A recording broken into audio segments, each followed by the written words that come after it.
Today we will be explaining chapters 10 through 12 of Seed Folks.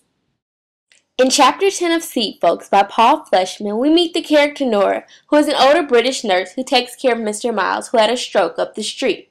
Nora thinks that coming down the street isn't very uplifting for Mr. Miles to see on his journey home, but he has to go to the garden across the street.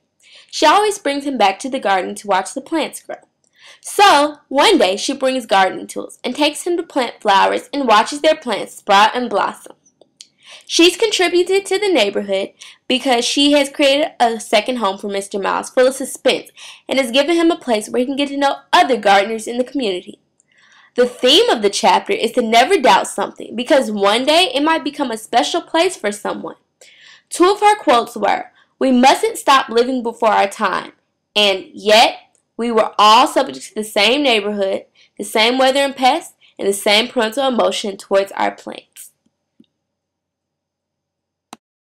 In Chapter 11 of Seed Folks, we meet the character Maricela, who is a pregnant 16-year-old Mexican female that hates her life. Her group grew radish. Because of the baby, she felt like a fat wrestler. She dropped out of high school, she was invited to no parties, and hasn't even been asked out on any dates. Her parents were upset because she got pregnant, because they wanted her to graduate from high school, but now they're kind of excited because they love little children. But she wishes she was dead and the baby would die like the plants in her garden. The theme of her story is, even though the going gets tough, never give up. She helped contribute to the community because the older neighbors wanted to talk to her and give her advice on what to do when having a baby. Some quotes from Maricela are, "The system was much older and stronger than the other. It's not a disgrace to be a part of it, but an honor." Another quote was, "So much for the miracle of life. I didn't want to tell Penny I was hoping the same thing would happen to my baby." The last character, who is from chapter 12, is Amir. He came from India and he owns a fabric store.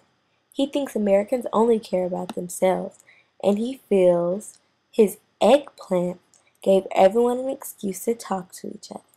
The theme of the chapter is that you should treat everyone fairly, and his contribution to the community was he got everyone talking to each other. Two quotes from this character were, "The object in America is to treat all foes like enemies until they become your friend." The other quote was, "Here you have a million crabs and a million services."